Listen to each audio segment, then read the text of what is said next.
بسم اللہ الرحمن الرحیم۔ السلام علیکم۔ ایک دفعہ سلطان صلاح الدین ایوبی رحمۃ اللہ علیہ فجر کی نماز ادا کرنے کے بعد قرآن پاک کی تلاوت فرما رہے تھے تو سلطان نے دیکھا کہ ایک سپاہی گھوڑے سے اترا اور اپنی جگہ پر خاموشی سے کھڑا ہو گیا۔ سلطان پھر سے قرآن شریف کی تلاوت کرتے رہے۔ تقریباً 1 گھنٹہ گزر گیا۔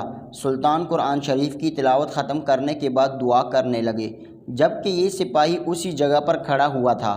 سلطان جب قرآن پاک کی تلاوت اور دعا مانگ چکے تو چلتے ہوئے اس سپاہی کے پاس آئے اور اس سے کہنے لگے، اے میرے رفیق، خیریت ہے؟ میں تمہیں 1 گھنٹے سے اسی جگہ پر ساکت کھڑا ہوا دیکھ رہا ہوں۔ تو یہ مجاہد کہنے لگا، میرے بس میں ہو تو میں ساری زندگی اسی جگہ پر کھڑا رہوں اور آپ اسی طرح قرآن پاک کی تلاوت کرتے رہے یہاں تک کہ میری روح پرواز کر جائے۔ سلطان نے اس کے کندھے پہ ہاتھ رکھا اور پوچھا، یہاں آپ کا خیر سے آنا ہوا؟ سلطان معظم عدالت میں قاضی ابن ارسون صاحب اور سیہانہ قبیلے کا سردار مقدمہ لے کر آئے ہیں، جبکہ مجھے انہوں نے آپ کو بلانے کے لیے بھیجا تھا، لیکن جب میں ادھر آیا تو آپ اتنی مسرور کن آواز میں قرآن پاک کی تلاوت کر رہے تھے کہ میں یہ سب بھول گیا اور میں اپنی روح کو اس کی اصل غذا دینے لگا۔ سلطان معظم، میں معافی چاہتا ہوں۔ تو سلطان نے سپاہی کو کہا کہ بے شک تم نے اچھا کام کیا جو اپنی روح کو اس کی اصل غذا پہنچائی، لیکن میرے رفیق یہ بھی یاد رکھو کہ اللہ تعالیٰ نے ہمیں جس عہدے پہ بٹھایا ہے ہمیں ہر حال میں اس کو اولین ترجیح دینی ہے، چونکہ قاضی صاحب اور سردار صاحب بھی لوگوں کی خدمت کرنے والے لوگ ہیں، ان کا ٹائم بھی بہت قیمتی ہے۔ آپ کو چاہیے تھا کہ آپ مجھے اشارہ کرتے، قرآن پاک کی تلاوت تو میں رات کو بھی کر لیتا۔ اللہ تعالیٰ حقوق اللہ کو تو معاف کر سکتا ہے، لیکن حقوق العباد بہت سخت ہیں، اس لیے جو ہمارے دروازے پر آئے ہیں انہیں اللہ تعالیٰ نے بھیجا ہے اور ہمیں ان کی بات کو سن کر ان کے دکھ سکھ کا مداوع کرنا چاہیے۔ سپاہی نے کہا، سلطان معظم، آئندہ سے خیال رکھوں گا۔ پھر سلطان اور یہ سپاہی اپنے اپنے گھوڑے پر سوار ہوئے اور عدالت پہنچ گئے۔ وہاں پہلے سے ہی قاضی صاحب اور سردار عدالت میں بیٹھے سلطان کا انتظار کر رہے تھے۔ سلطان نے سلام دعا کرنے کے بعد ان سے معذرت کی کہ مجھے آنے میں تاخیر ہو گئی، تو قاضی صاحب اور سردار نے کہا کہ سلطان معظم کوئی بات نہیں۔ پھر قاضی صاحب نے کہا کہ سلطان معظم، میں آپ کے پاس اپنا اور اس سردار کا ایک مقدمہ لے کر آیا۔ سلطان سوچ میں پڑ گیا کہ قاضی صاحب اور یہ سردار صاحب دونوں ہی معزز اور سمجھدار انسان ہیں، ان کے درمیان ایسا کیا معاملہ ہو گیا کہ بات مقدمے تک جا پہنچی؟ حالانکہ یہ دونوں انتہائی قابل اور علاقے کے معتبر تھے، یہ تو اپنا مقدمہ خود بھی حل کر سکتے تھے۔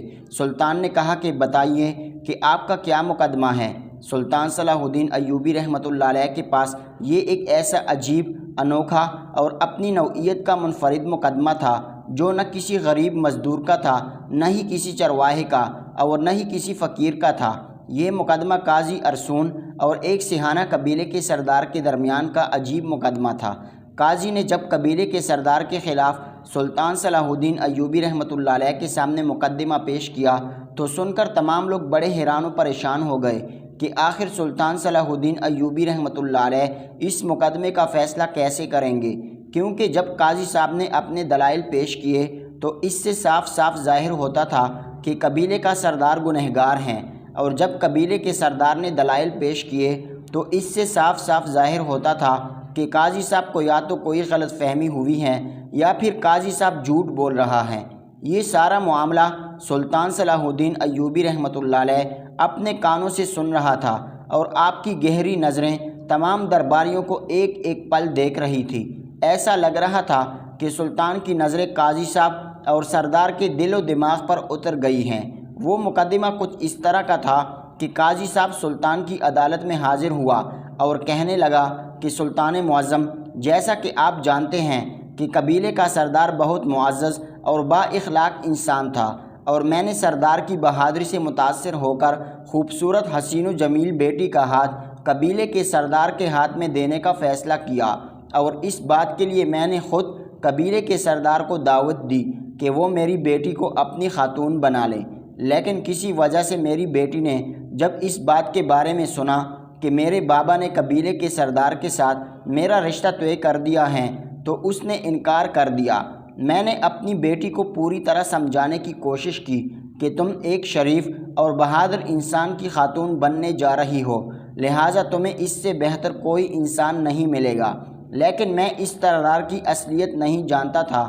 وقت گزرتا رہا اور جب اس بات کی خبر سردار کو لگی کہ قاضی صاحب کی بیٹی نے مجھ سے رشتہ کرنے سے انکار کر دیا، تو اس نے اپنی بے عزتی کا بدلہ لینے کے لیے میری بیٹی کو میرے خیمے سے اغوا کر لیا، اور گزشتہ رات اور آج سارا دن تلاش کرنے کے بعد بھی میری بیٹی کا کچھ پتہ نہیں چلا۔ جب یہ بات سلطان صلاح الدین ایوبی رحمۃ اللہ علیہ نے سنی تو وہ بڑے حیران ہوئے کہ آخر قبیلے کا اتنا بڑا سردار ایسے گھٹیا حرکت کیسے کر سکتا ہے۔ سلطان قاضی صاحب سے مخاطب ہوا اور فرمایا، قاضی صاحب، سردار پر الزامات لگانے سے پہلے سوچ لو، کیونکہ تم کسی عام انسان کے خلاف یہ الزام نہیں لگا رہے۔ یہ آپ بھی جانتے ہیں کہ یہ اس علاقے کا معزز ترین اور ایک عمدہ کردار کا مالک انسان ہے، کیونکہ آج تک اس کے خلاف کبھی کسی نے کوئی الٹی سیدھی بات نہیں کی۔ تو قاضی صاحب کہنے لگا، سلطان معظم، میرے پاس پختہ ثبوت ہیں جن سے میں ثابت کر سکتا ہوں کہ اس سردار کے سپاہی نے میری بیٹی کو اغوا کر کے کہیں جنگل میں چھپا دیا ہے۔ سلطان صلاح الدین ایوبی رحمۃ اللہ علیہ نے قاضی صاحب سے پوچھا، بتاؤ تمہارے پاس کیا ثبوت ہیں؟ تو قاضی صاحب نے کہا، سلطان معظم، میں اپنا مقدمہ آپ کے پاس بغیر کسی ثبوت کے نہیں لایا، کیونکہ میں جانتا ہوں کہ آپ کا ٹائم بہت قیمتی ہے۔ یہ سن کر سلطان صلاح الدین ایوبی رحمۃ اللہ علیہ نے قبیلے کے سردار کو کہا کہ قاضی صاحب کے ثبوتوں کے جاننے سے پہلے میں آپ کے دلائل سننا چاہتا ہوں، بتاؤ آخر ہوا کیا؟ تو سردار نے کہا، سلطان معظم، قاضی صاحب چونکہ خود بتا چکے ہیں کہ انہوں نے خود مجھے اپنی بیٹی کے ساتھ نکاح کرنے کی دعوت دی، اور میں نے قاضی صاحب کی بیٹی کے ساتھ نکاح کرنے کی دعوت کو قبول کر لیا، لیکن قاضی صاحب یہ بات نہیں جانتے تھے کہ اس کی بیٹی کسی اور کو چاہتی تھی، لہٰذا اس نے مجھ سے شادی کرنے سے انکار کر دیا۔ دربار میں موجود تمام لوگوں نے جب یہ بات سنی تو حیران رہ گئے، اور اتنے لوگوں کے درمیان جب قاضی صاحب کی بیٹی کے بارے میں یہ الفاظ نکلے تو قاضی کا چہرہ سرخ ہو گیا تھا۔ پھر سردار کہنے لگا کہ گزشتہ رات قاضی صاحب کی بیٹی اپنے کسی عاشق کے ساتھ خیمے سے بھاگ گئی۔ جب یہ بات قاضی صاحب نے سنی تو وہ غصے سے تلملانے لگا اور کہا، سلطان معظم، آپ سردار کو حکم دیں کہ میری بیٹی کے خلاف ایسے الفاظ استعمال کرنے سے پہلے تھوڑا سوچ سمجھ کر بولے۔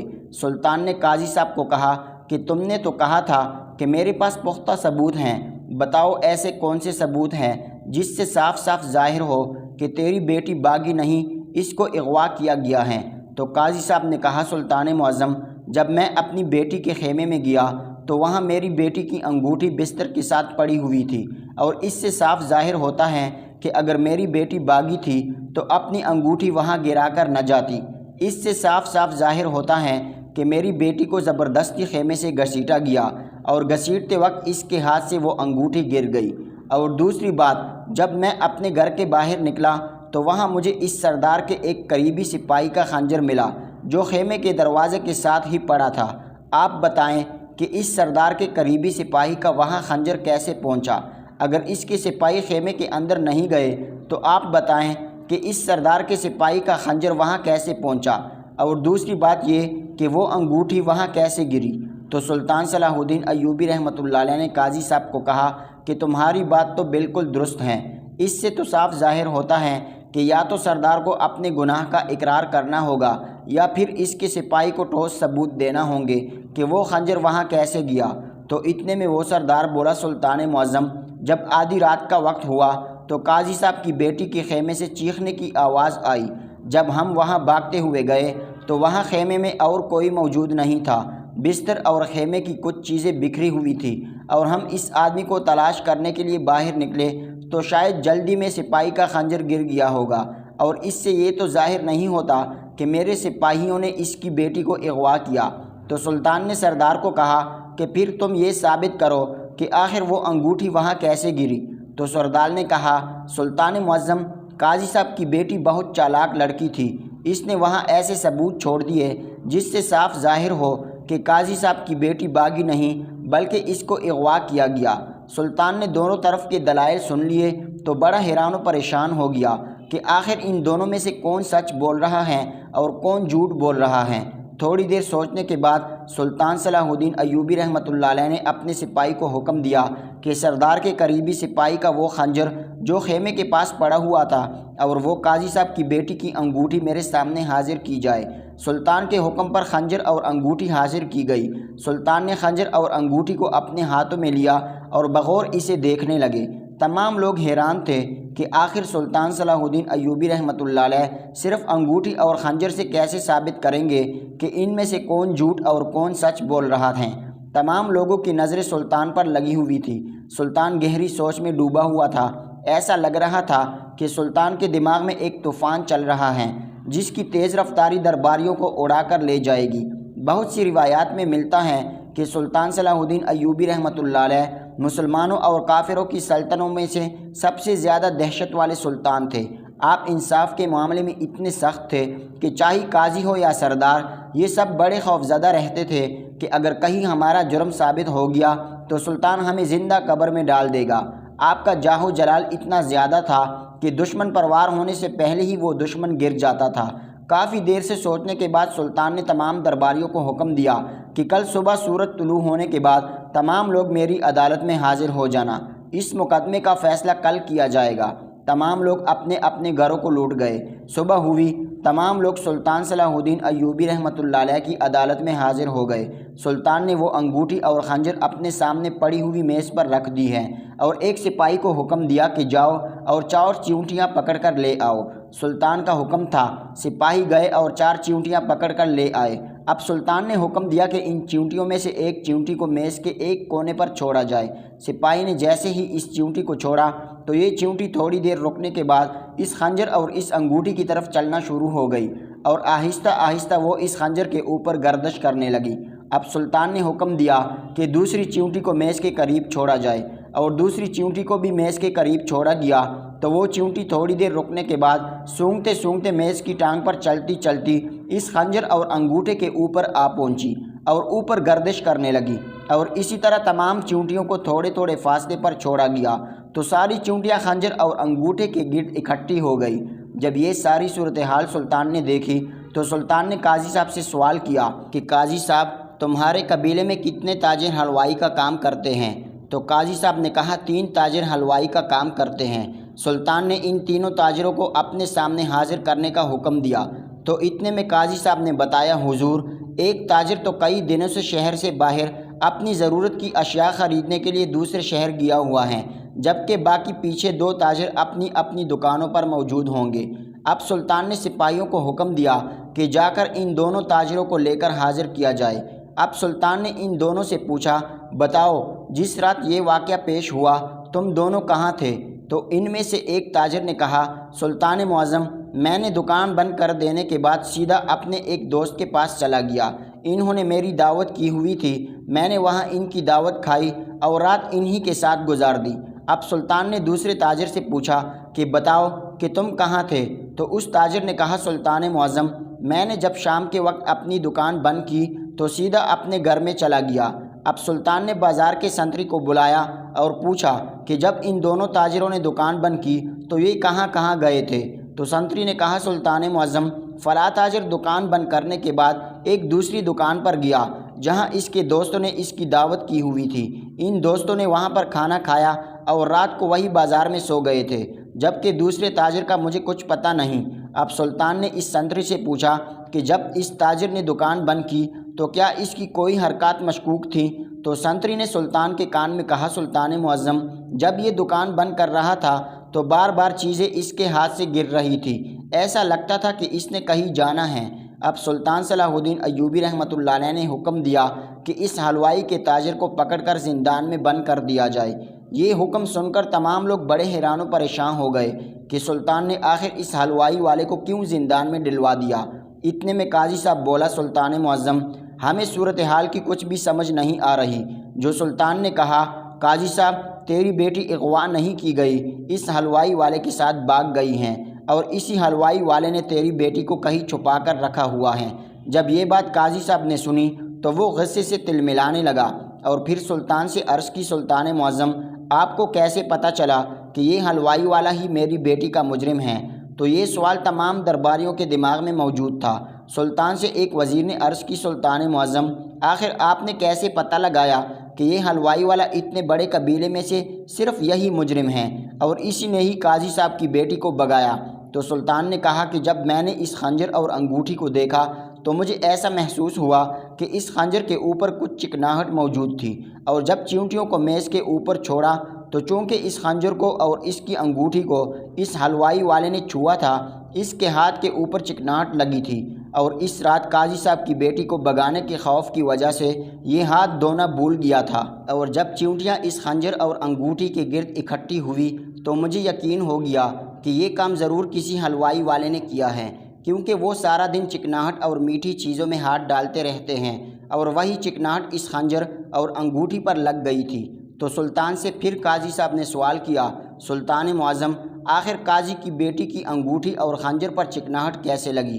تو سلطان نے کہا کہ یہ حلوائی والا جانتا تھا کہ سردار کے ساتھ قاضی صاحب کی بیٹی کا رشتہ طے ہے، لہٰذا اگر میں اس کو بھگا کر لے جاتا ہوں تو اس کا الزام سردار پر جائے گا، اس لیے اس نے اپنے ہاتھوں سے قاضی کی بیٹی سے انگوٹھی اتار کر وہیں پھینک دی، تاکہ ایسا لگے کہ قاضی صاحب کی بیٹی کو اغوا کیا گیا ہے، اور سردار کے سپاہی کا خنجر گرا نہیں بلکہ اس خنجر کو وہاں پھینک دیا گیا تاکہ سارے ثبوت اس سردار کے خلاف جائیں۔ جب یہ بات تمام لوگوں نے سنی تو پھر سلطان نے کہا کہ جب میں نے یہ پوچھا کہ قبیلے میں کتنے حلوائی کا کام کرتے ہیں تو معلوم کرنے پر پتہ چلا کہ ایک حلوائی والا تو کئی دنوں سے باہر ہیں، دوسرے نے اپنے دوستوں کے ساتھ ساری رات گزار دی، اور اس بات کی گواہی میرا سنتری ان کے دوستوں سے لے کر آیا۔ اب پیچھے صرف یہی حلوائی والا بچتا تھا، اور اس کی حرکات بھی اس رات بہت مشکوک تھیں۔ جب یہ اپنی دکان بند کر رہا تھا اس سے صاف صاف ظاہر ہو گیا کہ اس حلوائی والے نے ہی قاضی صاحب کی بیٹی کو ورغلا کر وہاں سے بھگا کر لے گیا۔ اب سلطان صلاح الدین ایوبی رحمۃ اللہ علیہ نے حکم دیا کہ اب اس حلوائی والے کو حاضر کیا جائے۔ جب اس کو حاضر کیا گیا تو اس نے اپنے جرم کا اعتراف کر لیا اور بتایا کہ میری دکان کے پیچھے ایک نیچے تہخانہ موجود ہے جہاں میں نے قاضی صاحب کی بیٹی کو چھپا کر رکھا ہوا ہے۔ اس وقت سلطان کے سپاہی وہاں گئے اور قاضی صاحب کی بیٹی کو وہاں سے لے کر عدالت میں حاضر کر دیا۔